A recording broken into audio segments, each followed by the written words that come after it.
Assalamualaikum warahmatullahi wabarakatuh. Selamat datang di channel Sisi Padang. Bagaimana kabar Anda? Kami doakan sehat selalu. Kali ini kita akan menyimak ceramah dari Kiai Haji Sainuddin M.Z. dengan judul Identitas Umat Rasulullah Shallallahu Alaihi Wasallam. Ceramah ini dalam rangka memperingati Maulid Nabi Muhammad Shallallahu Alaihi Wasallam tentang identitas umat Rasulullah, ciri-ciri pengikut Nabi Muhammad Shallallahu Alaihi Wasallam. Ada 5 ciri pengikut Rasulullah. Apa saja ciri-cirinya? Mari kita simak sampai akhir isi ceramahnya. Sebelum menyimak, silakan subscribe dulu dan nyalakan lonceng notifikasinya agar tidak ketinggalan konten ceramah terbaru dari kami. Selamat menyimak. Assalamualaikum warahmatullahi wabarakatuh. Waalaikumsalam warahmatullahi wabarakatuh. Bismillahirrahmanirrahim. Alhamdulillahi rabbil alamin. Wassalatu wassalamu ala ashrafil anbiya'i wal mursalin. Sayyidina wa maulana wa habibina wa syafi'ina Muhammadin wa ala alihi wa ashabihil mujahidin at-tahirin, amma ba'du. Ma'asyiral muslimin rahimakumullah. Pertemuan kita kali ini dalam rangka memperingati Maulid Nabi besar Muhammad sallallahu alaihi wasallam. Yang penting dari peringatan Maulid ialah membicarakan bagaimana sebenarnya identitas umat Rasulullah sallallahu alaihi wasallam. Sebab apa? Adalah suatu hal yang wajar bahwa seorang pengikut menyesuaikan tingkah laku, gaya hidup dengan orang yang diikutinya. Jangankan di dunia ini, di akhirat nanti, identitas ini akan dimintakan pertanggungjan jawab dan akan ditanyakan kepada kita. Sekurang-kurangnya menjadi pengikut rombongan orang besar merupakan suatu nikmat. Paling tidak kita bisa numpang mujur. Kalau saya berangkat ke Bali, ikut rombongan Pak Menteri misalnya, saya bisa bebas timbangan, tas saya tidak usah diperiksa-periksa barangkali. Kenapa? Ini rombongannya Pak Menteri, numpang mujur. Itu sekurang-kurangnya.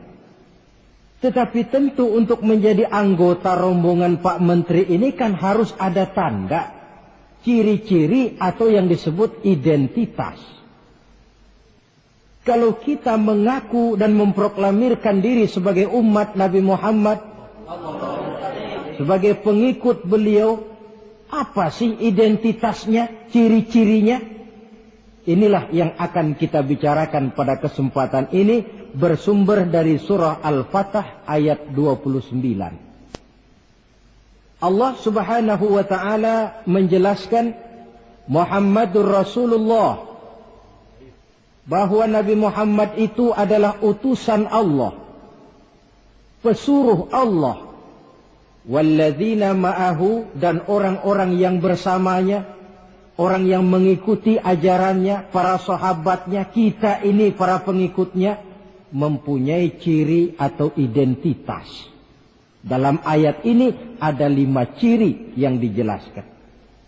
Pertama, asyidda'u 'alal kuffar. Pengikut Nabi Muhammad bersikap tegas kepada orang-orang kafir. Apa artinya tegas di sini? Saudara-saudara, tegas di sini artinya bukan main marah-marahan, tidak ngajak berkelahi, bukan juga menantang perang. Tegas di sini artinya mempunyai prinsip, mempunyai garis yang nyata di dalam keyakinan beragama. Garisnya apa? Tidak lain, lakum dinukum waliyadin. Bagi Tuhan agama Tuhan, bagi kami agama kami. Silahkan Tuhan melaksanakan agama Tuhan, kami akan melaksanakan agama kami. Kami menghormati Tuhan, Tuhan pun menghormati kami. Tetapi soal agama tidak usah dicampur adukkan. Identitas semacam ini perlu kita tegakkan kembali. Sebab apa? Sebab di zaman sekarang orang mulai mengaburkan nilai-nilai kebenaran dari agama. Yang pada akhirnya menanamkan sikap ngambang terhadap agama. Misalnya kita ini dibuai dengan kalimat yang kelihatannya bagus tapi sebenarnya mengandung racun. Kata orang, jangan fanatik, semua agama kan bagus. Semua agama benar. Semua agama thayyib. Terus terang saja, saya bukan tidak setuju dengan kalimat itu. Saya beranggapan kalimat itu belum sempurna. Semua agama benar, jangan titik di situ. Itu baru sekedar koma. Semua agama benar, koma, bagi penganutnya masing-masing, titik. Semua agama baik, koma, bagi penganutnya masing-masing, titik. Bagi kita yang muslim, yang benar, Islam. Dan seorang muslim yang berani membenarkan semua agama. Seorang muslim yang berani berkata semua agama benar, sekurang-kurangnya munafik kalau tidak menjadi murtad. Wah Pak, itu namanya fanatik dong. Betul. Yang tidak boleh kan fanatik kepada suku. Yang tidak boleh kan fanatik kepada guru. Tapi fanatik kepada agama, dalam arti berpegang teguh kepada agama, merupakan bagian daripada kehidupan beragama. Hanyalah kalau umat Islam ini fanatik dengan agamanya, dia akan konsekuen. Baik melaksanakan, mengamalkan, maupun mengembangkan agamanya. Saya cinta kepada suku saya, tapi tidak lalu fanatik. Cinta suku boleh, fanatik kepada suku salah. Cinta kepada guru bagus, fanatik kepada guru jelek. Cinta kepada agama bagus, fanatik kepada agama wajib. Hanya dengan fanatik kepada agama orang konsekuen. Yang jelek itu kan kalau sudah fanatisme kesukuan. Contoh, misalnya mentang-mentang orang Sunda, lalu ngomong saya ogah dengerin ceramah. Kenapa? Ustadznya bukan orang Sunda sih. Ini nggak benar, emangnya Nabi Muhammad kelahiran Ciamis? Kan tidak.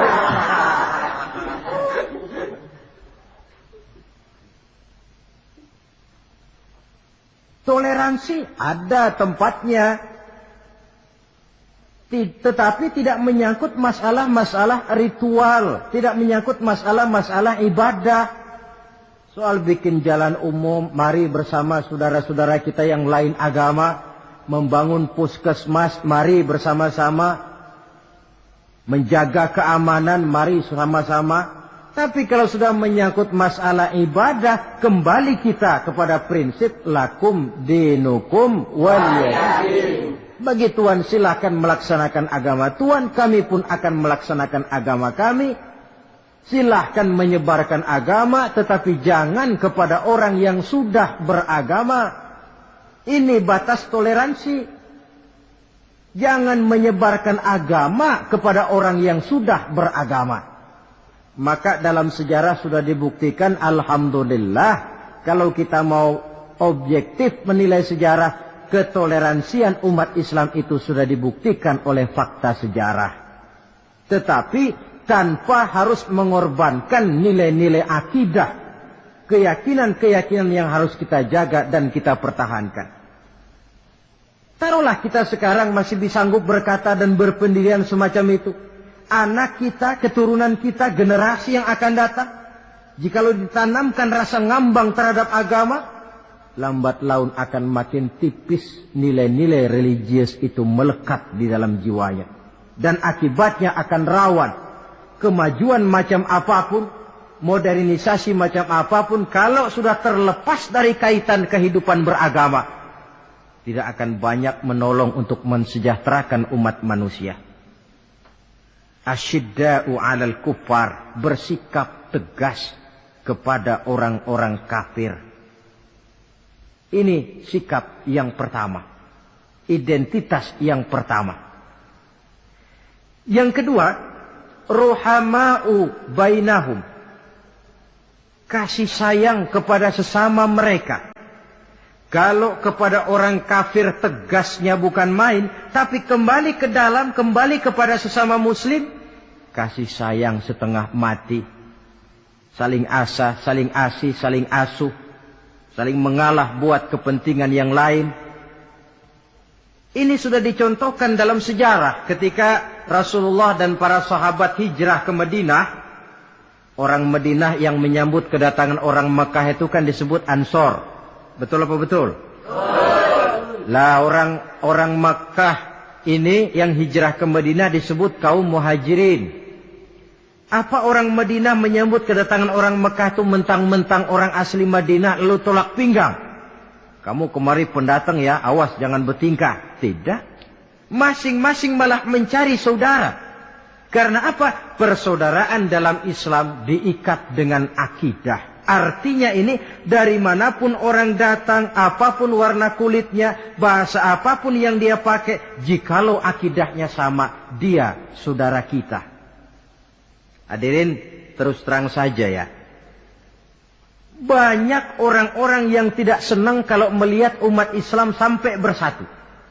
Maka segala macam cara mereka lakukan agar kita jangan bersatu.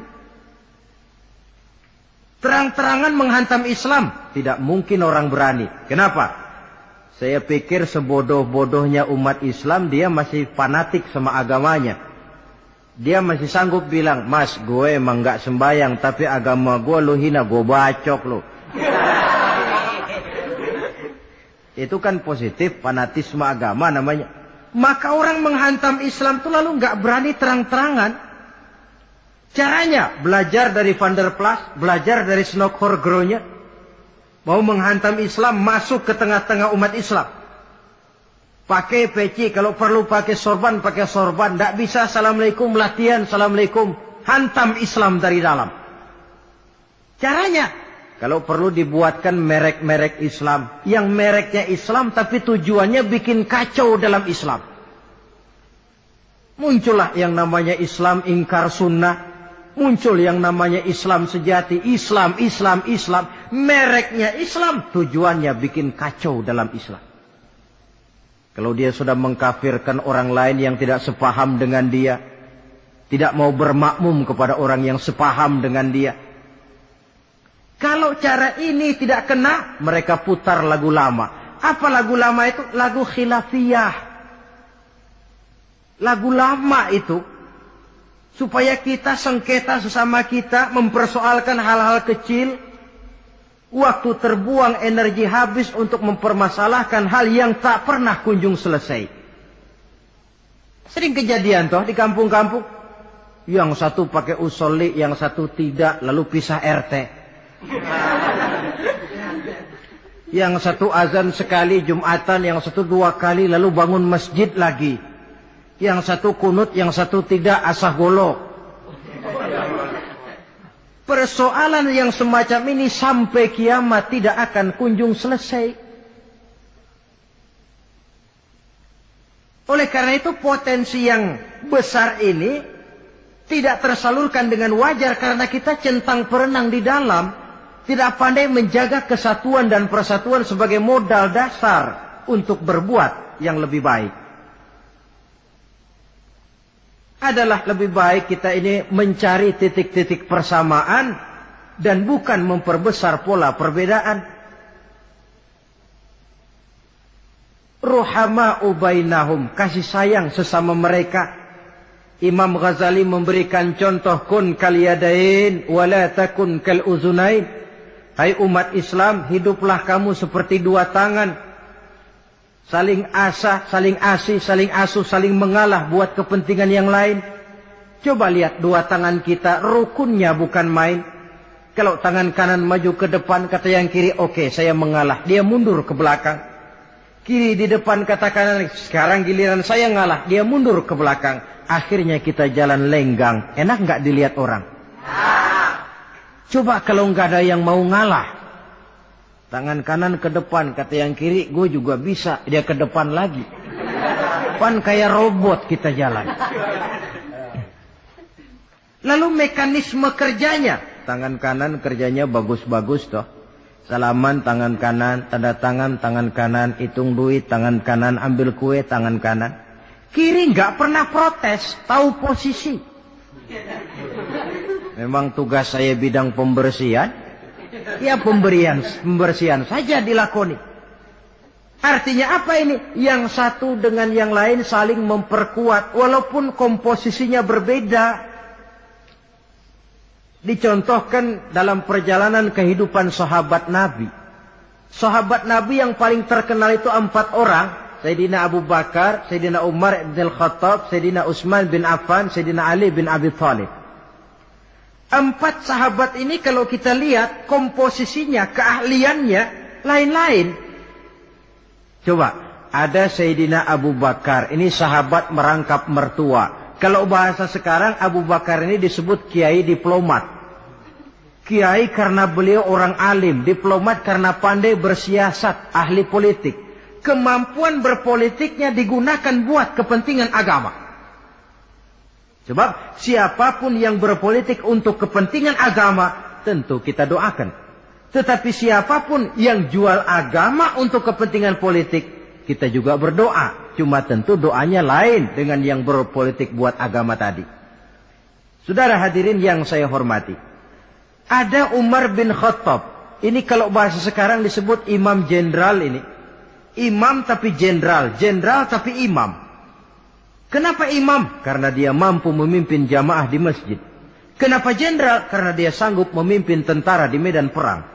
Kegagahannya, keberaniannya, keperkasaannya digunakan membantu perjuangan Rasul. Ada Utsman bin Affan, santri ekonom. Kenapa santri? Karena dia orang kaya. Kenapa ekonom? Karena dia pengusaha bergerak di bidang bisnis. Keuntungan usahanya untuk membantu perjuangan Rasul. Ada Ali bin Abi Thalib, tokoh muda tapi intelek. Masih muda tapi rela mengorbankan nyawa demi keselamatan Rasul di malam hijrahnya. Alangkah nikmatnya umat Islam ini kalau punya kiai diplomat, imam jenderal, santri ekonom, pemuda intelek, yang masing-masing bekerja sama menunjang untuk kepentingan agama. Ruhama ubainahum, kasih sayang di antara sesama mereka. Mobil, kenal mobil nggak? Mobil itu baru bisa jalan dengan baik kalau seluruh onderdilnya kompak. Kalau yang satu sudah merasa dirinya lebih penting dari yang lain, alamat mobil udah deket mogok. Misalnya yang jadi bensin nyombong. Kalau enggak lantaran saya enggak bakalan jalan nih mobil. Bannya denger, sombong. Kata ban, sombong kamu bensin. Apa kamu kira kamu saja yang penting? Saya tersinggung, kata ban, lalu kempes. Kira-kira kalau ban kempes jalan nggak mobil? Tidak. Begitulah umat ini. Kayak satu bangunan. Ada yang jadi jendela, pintu, tiang, genteng dan sebagainya. Tetapi satu sama lain hendaknya saling memperkuat. Kalau tidak, kita ini pernah diramalkan oleh Nabi. Yushiku an tada'a alaikumul umam kama tada'al akalatu ala qas'atiha. Satu saat akan datang di tengah-tengah kamu di mana keadaanmu waktu itu seperti makanan di meja makan. Coba bayangkan, menurut Rasul satu saat kondisi umat Islam akan seperti makanan di atas meja. Yang barat mau makan, yang timur mau santap, yang selatan mau ganyang, yang utara mau injak-injak. Satu saat kondisi umat Islam akan seperti itu. Heran sahabat, ya Rasulullah, kok kita bisa dikepung begitu rupa? Iya. Apa pada waktu itu jumlah kami sedikit ya Rasulullah? Tidak, kata Rasul. Bal antum yauma idzin katsir. Jumlahmu pada waktu itu banyak. Besar, kamu mayoritas. Cuma sayang, kata Nabi, walakinnakum ghusaa'un ka ghusa'is sail. tetapi keadaanmu waktu itu seperti busa di lautan. Banyak tapi centang perenang. Banyak tapi tidak punya daya dan kekuatan. Dipermainkan gelombang lautan, dihempaskan ke tepian pantai tanpa punya makna dan arti. Mayoritas tapi nasibnya ironi. Lantaran apa ini? Kita tidak pandai menjaga kesatuan dan persatuan.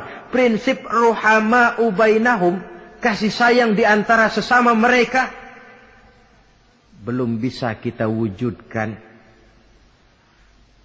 Oleh karena itu, hadirin yang saya hormati, identitas yang kedua ini mari kita tegakkan, menggalang kesatuan dan persatuan untuk kejayaan agama yang kita cintai.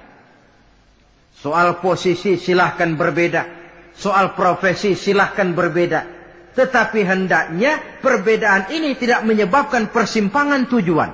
Satu sama lain saling memperkuat. Identitas yang kedua, bahwa kita sudah diikat dengan akidah, tidak oleh ras, warna kulit, suku, bahasa, oleh akidah.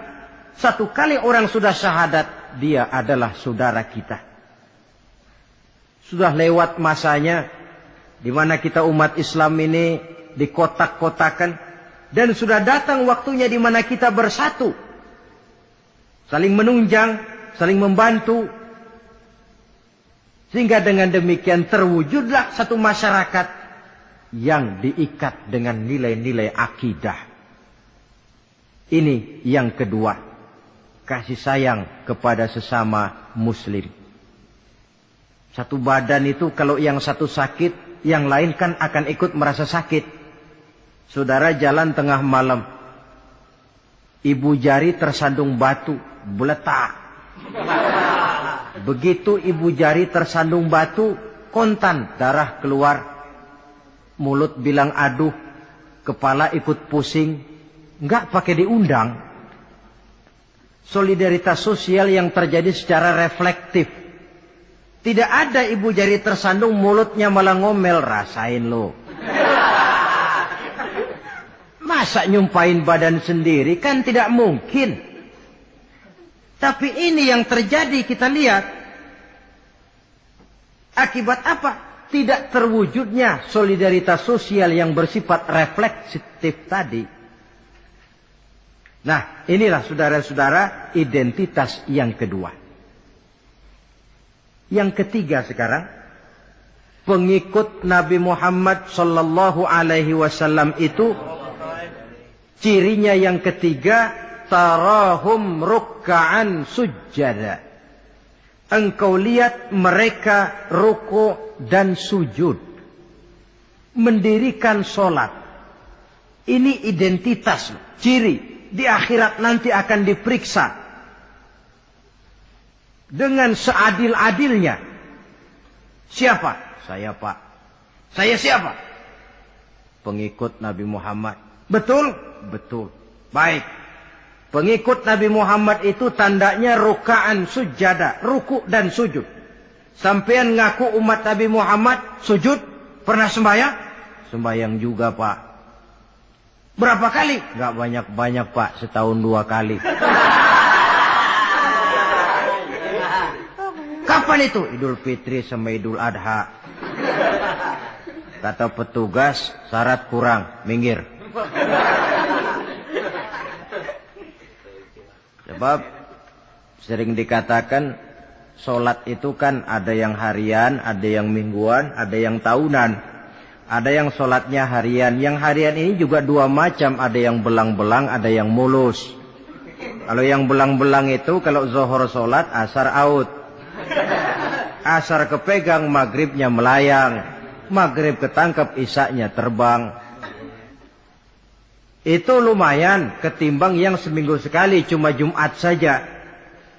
Yang Jumat pun agak lumayan lah daripada yang setahun 2 kali cuma Idul Fitri dan Idul Adha.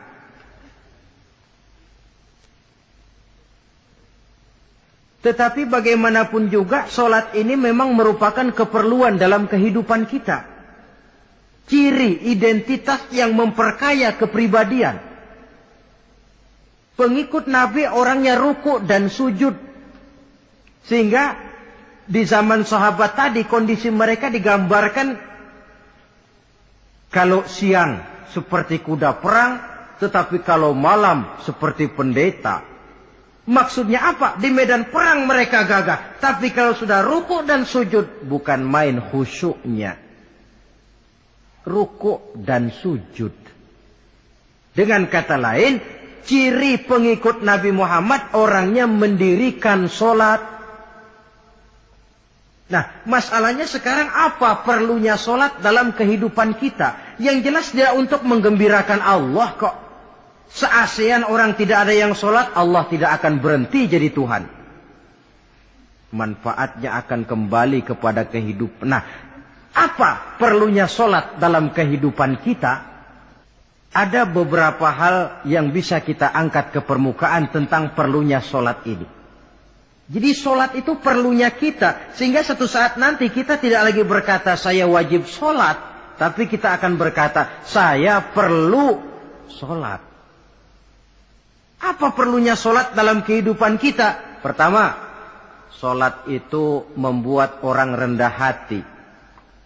Tidak melonjak menjadi angkuh dan sombong. Yang kedua, sholat itu membuat orang tahu diri.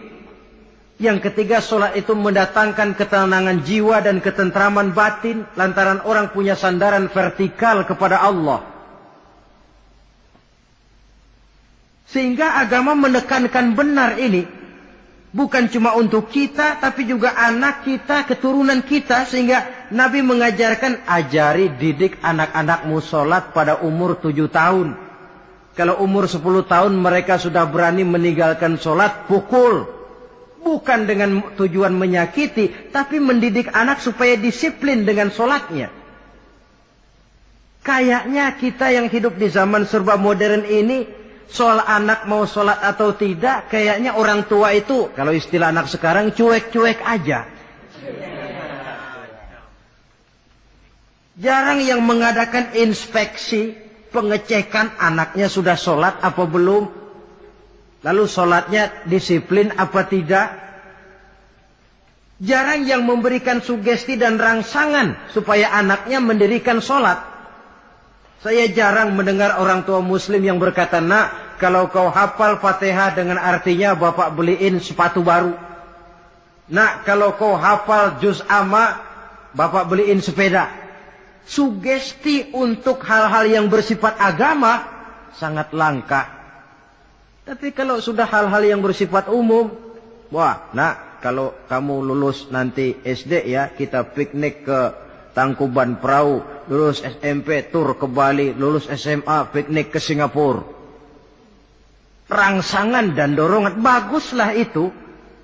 Tetapi alangkah akan lebih bagusnya jika untuk hal-hal yang bersifat agama kita pun sanggup memberikan sugesti, rangsangan dan dorongan kepada anak-anak kita. Sehingga sejak kecil mereka sudah terbiasa dengan sholat. Sejak kecil mereka sudah disiplin dengan sholatnya. Sebab kalau tidak, kayu itu kalau mau dibengkokkan pada saat dia masih kecil. Kalau sudah besar baru mau dibengkokin, repot kayu itu. Membentuk orang soleh itu harus dimulai sedini mungkin.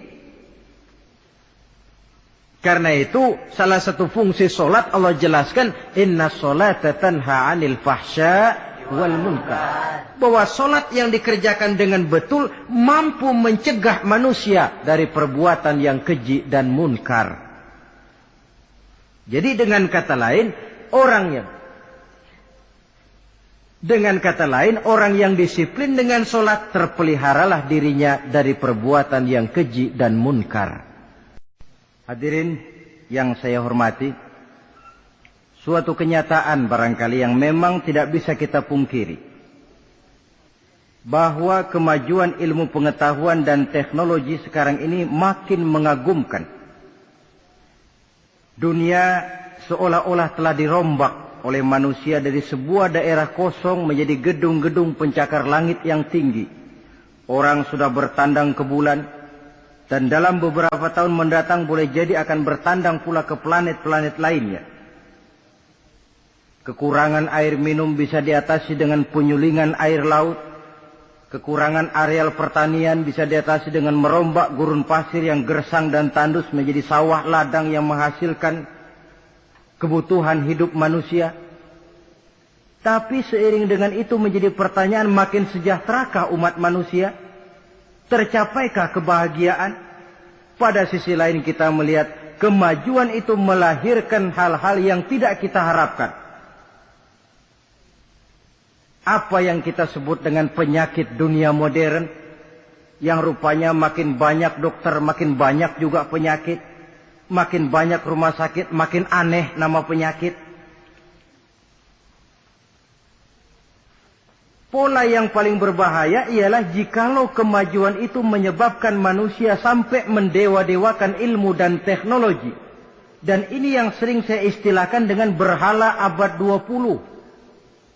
Kalau dulu orang menyembah berhala yang namanya Latta, Uzza, Manat, Hubal, orang zaman sekarang secara tidak langsung banyak yang menjadi penyembah komputer, penyembah sains dan teknologi, mendewa-dewakan otak, lalu lupa bahwa sepanjang yang bisa dilakukan oleh manusia adalah berusaha dan berusaha, sementara ketentuan mutlak datang dari Allah Subhanahu wa ta'ala.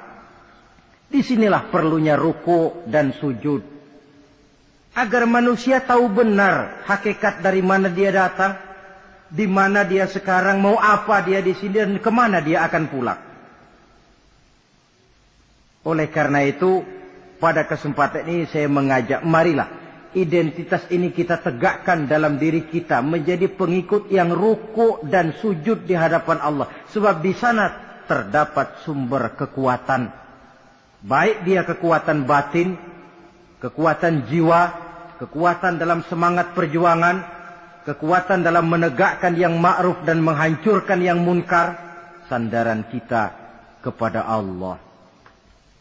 Saudara mungkin masih ingat ketika Rasulullah dan Abu Bakar hijrah, mereka berdua tidak langsung ke Madinah tapi berada di Gua Thur, 3 malam 2 hari lamanya. Orang kafir Quraisy yang mengejar sampai juga di mulut gua itu. Andai kata mereka menengok saja ke bawah, sudah kelihatan Nabi dan Abu Bakar. Tapi mereka tidak menoleh. Nabi dengan mantap berkata kepada Abu Bakar, "La takhaf wa la tahzan ya Abu Bakar, innallaha ma'ana." Abu Bakar, kau tidak usah takut, tidak usah sedih, Allah bersama kita. Ucapan ini mantap kalau diucapkan oleh orang yang ruk'an sujada. Benar-benar melakukan ruku dan sujud kepada Allah. Mempunyai backing yang tidak kepalang tanggung, yang serba maha. Yaitu kalau memang saudara perlu cari backing, jangan kolonel tanggung. Jangan brigjen tanggung, carilah backing yang serba maha. Maha gagah, maha kaya, maha tahu, maha segala-galanya. Berbackinglah kepada Allah saja. Dengan jalan ruk'an sujada, ruku' dan sujud dalam kehidupan ini. Ini identitas yang ketiga.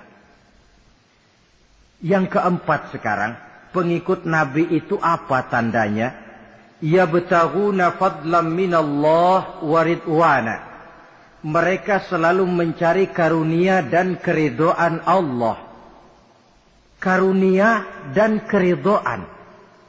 Jadi tidak hanya mencari sekedar karunia, tetapi juga mencari ridho. Oleh karena itu seorang pengikut Rasul, di dalam dia berdagang misalnya, dibatasi oleh pertanyaan, cara saya ini Allah ridho apa tidak? Dia cari rezeki, dibatasi oleh pertanyaan, Allah ridho apa tidak? Dia menginginkan jabatan yang tinggi, tapi tetap dalam kerangka pertanyaan, kalau cara ini Allah ridho apa tidak?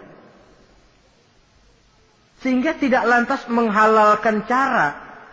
Cara apapun halal asal tujuan tercapai, itu kan caranya PKI. Asal tujuan tercapai, cara apa saja halal. Seorang muslim pengikut baginda Nabi tidak diajarkan semacam itu. Kenapa perlu mencari keridhaan Allah, karunia yang Allah ridho? Karena apapun yang kita pakai, apapun yang kita makan terutama, jikalau bersumber dari sesuatu yang Allah tidak ridho, katakan yang haram misalnya, akan mempengaruhi gaya dan gerak hidup kita. Contoh, kata Imam Ghazali, kalau engkau terlalu senang memakan makanan yang haram, dia akan mempengaruhi caramu berpikir, sehingga kau akan cenderung berpikir yang haram. Mencari karunia yang Allah ridho. Dan hidup itu kalau sudah mendapat ridho Allah, sudah satu kenikmatan yang tidak bisa dibeli dengan nilai materi yang bagaimanapun banyaknya. Karena itu biarlah kita orang mukmin ini di dunia hidup kaya, asal Allah ridho saja. Enggak apa-apa. Biar rumah kita gedung, punya mobil bagus, uang banyak, kalau Allah ridho enak. Daripada sudah melarat, tinggal di pinggir kali, rumahnya gubuk, Allah marah lagi. Kapan mau senang orang macam begitu? Jadi biarlah kita ini bahagia di dunia, asal di akhirat masuk surga. Tidak apa-apa.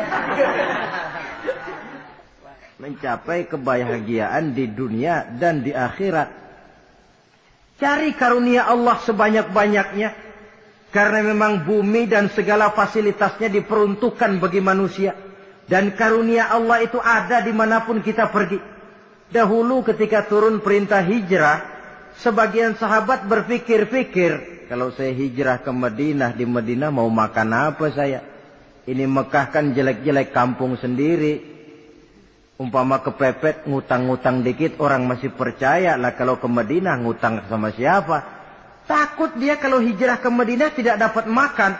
Allah memberikan jaminan, qul li'ibadiyalladzina amanu inna ardi wasi'ah fa iyaya fa'budu. Katakan kepada mereka Muhammad, hai hamba-hambaku yang beriman, bumiku ini luas. Di Mekah kau makan, hijrah ke Madinah juga kau akan makan. Apalagi hijrahmu karena membela agama. Jangan karena membela agama kau takut kelaparan. Artinya apa? Karunia Allah itu ada dimanapun. Kalau kita mau berusaha, tetapi jangan lupa usaha itu harus yang Allah ridho. Kalau sekedar hasil usaha, cara apapun boleh, ya dapat. Tetapi tanpa ridho, semuanya tidak akan membawa ketenangan, ketentraman, dan kebahagiaan. Allah itu kan maha pengasih, tidak pilih kasih katanya. Artinya apa? Semuanya Allah kasih. Orang kalau mau berusaha dapat. Itu logika. Sunnatullah kata kita. Hukum alam kata orang. Kalau mau berusaha mesti dapat. Tetapi kasih sayang Allah ini tidak diberikan kepada setiap orang. Kalau pengasihnya berlaku kepada semua orang. Mau kafir, mau beriman, kalau berusaha dapat. Itu Rahman namanya. Tapi Allah tidak cuma Rahman, Allah juga Rahim, Maha Penyayang. Bedanya apa? Orang yang dikasih itu belum tentu disayang. Tetapi kalau disayang, mesti dikasih. Kalau tidak dikasih, tentu ada pertimbangan lain untuk kepentingan kita. Misalnya, anak kita baru kelas 1 SMP, datang, Pak beliin motor buat sekolah. Kita lalu menilai anak ini nggak ada motor saja, kadang-kadang jarang sampai ke sekolah. Apalagi dibeliin motor, bisa dari rumah berangkat ke sekolah nggak sampai. Tidak dibelikan bukan karena tidak sayang, justru karena sayangnya ada pertimbangan lain untuk kepentingan si anak. Tetapi kadang-kadang anak sendiri berpikirnya lain. Bapak katanya sayang, minta dibeliin motor saja tidak dibelikan. Dia menilai orang tuanya tidak sayang. Padahal justru sayangnya lalu tidak dibelikan. Begitulah satu contoh kecil dari keridhaan Allah ini. Jika Allah sudah memberikan ridhonya kepada kita, segala yang kita mau diberikannya. Kalau tidak juga diberikan, tentu ada manfaatnya untuk kemaslahatan kita. Allah Maha Tahu. Misalnya orang mengeluh, saya akan sembahyang rajin, ngapa rezeki seret bener sih? Apa saya berhenti lagi sholat? Allah lebih tahu maslahatnya. Barangkali potongan kayak kita ini kalau diberikan rezeki banyak sedikit lalu berhenti ke masjid. Rezeki lu segini aja dah, lu jadi rajin ke masjid. Ada manfaatnya buat kepentingan kita. Mencari karunia yang Allah ridho. Dalam alam yang terbentang luas ini karunia Allah terhampar luas. Tinggal kita mencari. Dan untuk mencari itu diperlukan keahlian. Keahlian hanya timbul karena pendidikan. Makin ke depan persaingan hidup makin tajam tanpa membekali diri. Terutama generasi kita yang akan datang, anak-anak kita. Boleh jadi mereka akan tersudut ke pojok-pojok kehidupan. Untuk kemudian lebih banyak jadi penonton daripada sekedar pemain. Dan kerugian akan kembali kepada kita. Karena itu cari karunia Allah sebanyak-banyaknya. Tapi dengan garis bawah. Yang Allah ridho. Sekali lagi. Carilah karunia Allah sebanyak-banyaknya dalam kehidupan ini. Tetapi dengan menggarisbawahi. Yang Allah ridho. Inilah identitas yang keempat. Yang kelima sekarang. Identitas yang terakhir. Simahum fi wujuhihim min atharis sujud. Di muka mereka ada tanda bekas sujud. Ini pengikut Rasulullah sallallahu alaihi wasallam. Bekas sujud, iya. Apa bekas sujud itu? Apa jidatnya hitam kebanyakan sujud? Mungkin. Karena rajin sujud lalu berbekas. Boleh jadi, tapi soal hitam di jidat sih gampang digosok-gosok. Yang terpenting atharus sujud di sini dalam bentuk sikap mental. Apa sikap mental yang saya maksud? Orang yang rajin sujud itu lalu membekas dalam kehidupannya pengaruh sujud. Apa pengaruh sujud? Karena rajin sujud timbul ikhlasnya. Kalau sudah berbuat yang penting itu Allah. Orang lain mau tahu atau tidak, orang lain mau puji atau tidak, yang penting Allah. Sebab kalau sudah dia usolli fardal maghribi Allahu Akbar, dia tinggalkan dunia dan seluruh isinya. Naik dia menghadap Allah. Selamat tinggal sebentar dunia, nanti saya balik lagi. Yang ada cuma dia dan Allah dalam dialog langsung. Timbul keikhlasan, terjemahannya dalam kehidupan. Berbuat tanpa pamrih, tidak suka menepuk jasa dan menghitung jasa. Sebab biasa orang itu kalau sedang perang tidak sempat ngaku jadi pahlawan. Tapi kalau perang sudah selesai yang gak kenal bedil ngaku pahlawan. Kalau perang sedang berkecamuk jarang yang mengaku pahlawan. Kalau sudah perang selesai masing-masing nepuk dada. Seorang yang ikhlas, seorang yang berbuat tanpa pamrih, dan ini pengaruh sujud dalam kehidupan. Lalu apalagi timbul jujurnya. Kenapa? Kalau dia sholat zuhur 4 rakaat, lalu umpama selesai 3 rakaat dia salam, orang lain tentu tidak tahu dia korupsi 1 rakaat. Tapi kenapa tidak dia lakukan? Ada Allah sih yang tahu. Timbul kejujuran, disiplin murni yang berakar dari hatinya sendiri. Lalu apa lagi? Kesabaran. Dilatih lewat sholat. Kalau belum selesai 4 rakaat, jangan berhenti sholat isya umpamanya.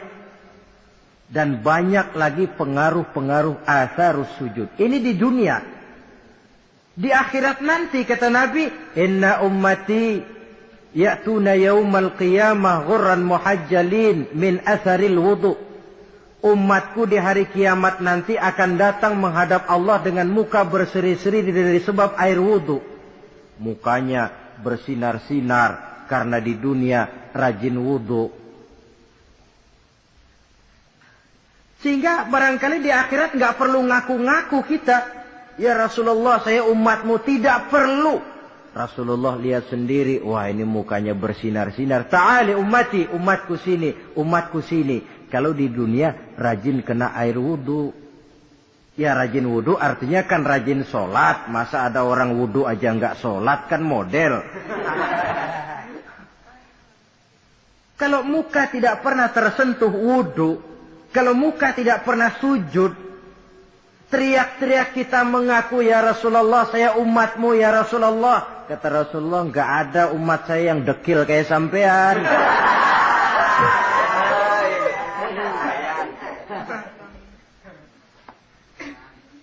Itulah sebabnya pada kesempatan ini saya mengajak mari membiasakan diri berwudu. Tidak cuma untuk sholat. Saudara mau berangkat ke kantor wudu dulu bagus. Saudara mau pergi berdagang wudu dulu cakep. Saudara mau pergi kuliah, mau pergi sekolah wudu dulu bagus. Di samping kebersihan jasmani juga kebersihan rohani. Tengok saja. Kalau kita membasuh tangan pada saat wudu mulai Allahumma inni as'alukal yumna wal barakah wa a'udzubika minasyu'mi wal halakah. Itu kan yang kita baca. Ya Allah saya mohon keberkahan di dua tangan ini. Supaya tangan ini kalau dibawa dagang untung. Dibawa menanam lalu panen. Dibawa berusaha menghasilkan rezeki. Dan saya berlindung kepadamu ya Allah jangan sampai tangan ini membawa kesialan dan kecelakaan. Berlindung kepada Allah jangan sampai jadi punya tangan sial. Dipakai dagang rugi, dipakai nanam pohonan mati, dipakai mukul orang.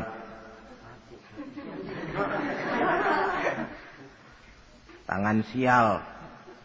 Dari itu saja sudah memberikan sugesti untuk rohani kita. Kebersihan jasmani, kebersihan rohani terpelihara karena wudu. Jadi atharus sujud, pengaruh sujud membekas di dalam kehidupan. Sehingga oleh Syekh Muhammad Abduh dijelaskan, walikulli ibadatin minal ibadati sahihah atharun fi taqwimi akhlaqil qaimi biha wa tahzibi nafsihi. Setiap ibadah yang dikerjakan dengan betul pasti mempunyai pengaruh yang nyata dalam meluruskan moral akhlak orang yang melaksanakan ibadah itu sendiri. Jadi sujud kita betul apa tidak? Lihat saja pengaruhnya dalam kehidupan kita. Salat kita sudah betul apa tidak? Lihat saja pengaruhnya dalam kehidupan kita. Kalau sujud ya sujud. Tapi judi jalan juga, nah, sujudnya belum betul. Waktunya sholat, ya sholat. Waktunya mabuk, mabuk. Sholatnya belum betul. Waktunya ruku, ya ruku. Giliran nyolong, nyolong. Sholatnya belum betul. Sebab sholat yang dikerjakan dengan betul, sujud yang dikerjakan yang punya pengaruh nyata dalam kehidupan, kelihatan bekasnya dari tingkah laku dan gerak kita di dalam menelusuri kegiatan hidup ini. Maaf, dengan sedikit pahit barangkali kita memang harus berkata, masih banyak di antara kita umat Islam ini yang melaksanakan ibadah hanya dengan prinsip asal sekedar gugur kewajiban. Perkara ada pengaruhnya atau tidak dalam diri kita, kita malas untuk mengadakan evaluasi. Akibatnya, ibadah yang kita kerjakan tidak mempunyai pengaruh dalam membentuk kepribadian kita. Orang yang mengucapkan syahadat ada pengaruh dalam jiwanya. Orang yang mendirikan sholat ada pengaruh dalam membentuk kepribadiannya. Orang yang melaksanakan puasa ada pengaruh dalam perkembangan jiwanya. Orang yang mengeluarkan zakat ada pengaruhnya dalam mengelola hartanya. Orang yang melaksanakan ibadah haji ada perubahan dalam kegiatan hidupnya. Dari yang negatif kepada yang positif tentunya.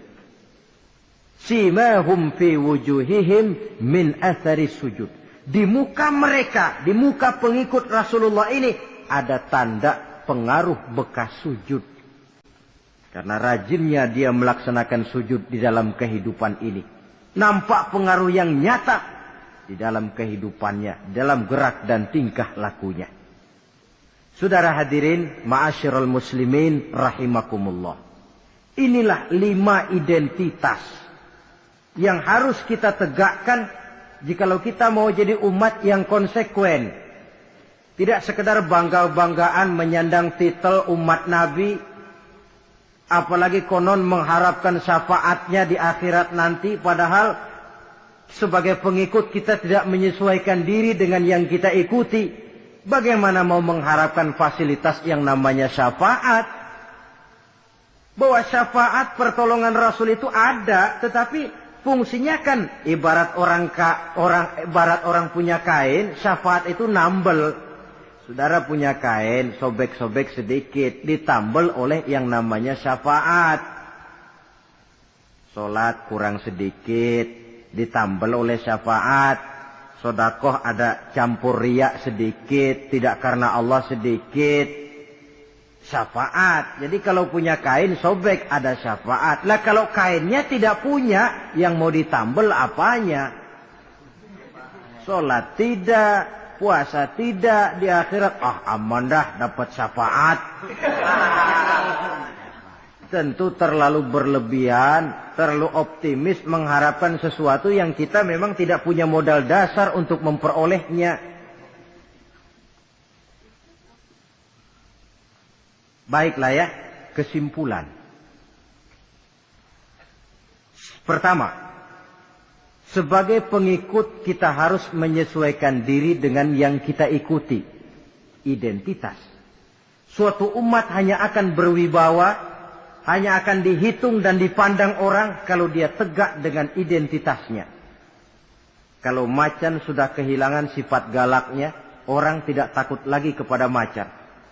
Dan kalau kambing sudah kehilangan sifat jinaknya, banyak orang takut miara kambing.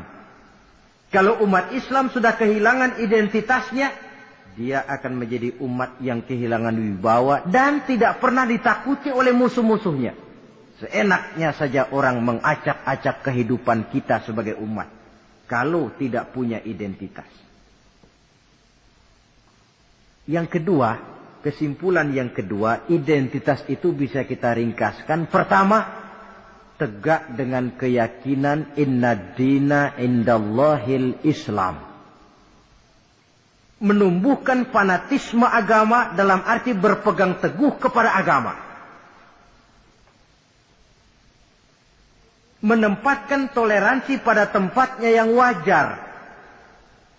Tidak mencampur adukan semua agama. Tegas di dalam mempertahankan akidah. Kemudian yang ketiga, perlu menegakkan solidaritas sosial yang bersifat reflektif untuk menegakkan wibawa kita sebagai umat, supaya potensi dari umat yang mayoritas ini dimanfaatkan oleh umat itu sendiri. Kalau tidak, kita cuma akan menang jumlah saja, menang bilangan, kuantitas yang tanpa kualitas. Dan kalau ini yang terjadi, nasib kita akan seperti buih di lautan. Banyak, tapi kata orang kampung cuma menang groyokan. Tidak punya daya dan kekuatan, dicampakkan orang ke kiri dan ke kanan, hanyut oleh arus. Bukan menciptakan arus, tapi malah hanyut oleh arus. Bukan menciptakan model, tapi malah mengikuti model. Bukan menciptakan irama tersendiri, malah diatur oleh irama orang lain. Ini yang menyebabkan ironi. Tegaklah dengan kesatuan dan persatuan, dengan lebih memperbanyak mencari titik-titik persamaan, dan bukan memperbesar titik-titik perbedaan. Yang keempat, rukuk dan sujud sebagai sandaran vertikal kepada Allah. Selama kita umat ini masih rajin rukuk dan sujud, selama itu pula nilai optimisme masih ada dalam jiwa dan diri kita. Ya Allah, persilahkan orang memperlakukan kami sesuka hatinya, tapi kami yakin ya Allah, Engkau tidak akan mendiamkan. Satu saat pertolonganmu mesti datang. Itu akan mantap kita ucapkan kalau kita melaksanakan rukuk dan sujud. Tapi kalau kita sendiri jauh dari Allah, malapetaka makin datang berlipat ganda. Sudah orang meremehkan kita, yang kita harapkan menolong kita pun pada akhirnya malah menginjak-ninjak, sudah jatuh tertimpa tangga. Jatuhnya sakit, ketimpa tangga lagi. Musibah yang beruntun. Rukuk dan sujud sebagai sandaran vertikal. Yang kelima, karunia Allah dan keredoan Allah jangan dipisah. Cari karunia sebanyak-banyaknya, tetapi dalam batas-batas yang diridhoi Allah. Sebab kalau tidak, karunia itu akan makin membuat kita jauh dari Allah. Ilmu karunia itu. Tapi kalau tidak diridhoi Allah, Nabi ingatkan, man izdada ilman wa lam yazdad huda, lam yazdad minallahi illa bu'da. Orang yang bertambah ilmu, tapi tidak bertambah hidayah, dia hanya akan semakin jauh dari Allah. Jauh dari Allah menimbulkan kegersangan dalam jiwa, kepanasan dalam hati, sehingga jauhlah kita dari ketenangan hidup. Karunia yang Allah ridho. Dan Islam melarang umatnya untuk berpangku tangan menunggu keajaiban dari langit. Berusaha, berikhtiar, berdoa, lalu bertawakal kepadanya. Yang terakhir, hendaknya ibadah yang kita kerjakan dievaluir, ditinjau kembali, apa pengaruhnya dalam kehidupan kita. Sebab setelah selesai melaksanakan suatu ibadah, hendaknya nilai ajaran yang terkandung dalam ibadah itu bisa kita terjemahkan dalam kehidupan kita. Sehingga gerak kita dalam solat dengan tingkah laku kita di luar solat ada kesinambungan. Gerak kita di dalam bulan Ramadan dengan tingkah laku kita di luar Ramadan ada kesinambungan. Namanya ibadah yang kita kerjakan ada pengaruhnya dalam memperbaiki kehidupan kita. Dengan satu prinsip, ibadah itu kita kerjakan adalah kemanfaatannya kembali kepada kehidupan kita. Saudara hadirin yang saya hormati, inilah pembicaraan kita pada pertemuan kita kali ini. Dengan harapan tentunya, dalam memperingati Maulid kita tidak hanya sekedar melakukan satu tradisi, tidak hanya sekedar hura-hura, tidak hanya sekedar ikut-ikutan.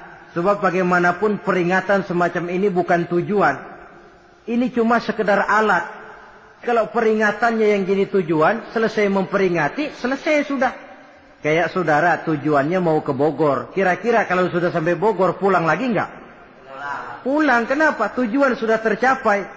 Tujuannya cuma memperingati Maulid. Sudah selesai. Ya sudah selesai segala-galanya. Yang tidak sholat kembali tidak sholat. Yang teler kembali teler. Pokoknya kan udah Maulid. Nah, itu kalau dijadikan tujuan. Maulid sekali lagi bukan tujuan, cuma sekedar alat.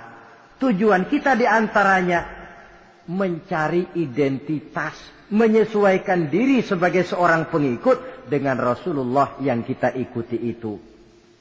Inilah pembicaraan kita kali ini. Mudah-mudahan 5 identitas ini Allah berikan kekuatan untuk bisa kita tegakkan dalam diri kita masing-masing. Sehingga kebanggaan sebagai pengikut Nabi dibuktikan dengan amal perbuatan kita. Terima kasih banyak atas segala perhatian. Mohon maaf atas segala kekurangan. Usikum wa iyaya bitaqwallah. Wassalamualaikum warahmatullahi wabarakatuh. Waalaikumsalam warahmatullahi wabarakatuh.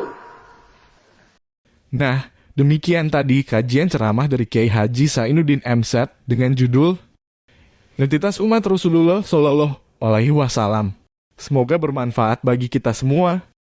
Amin. Wassalamualaikum warahmatullahi wabarakatuh.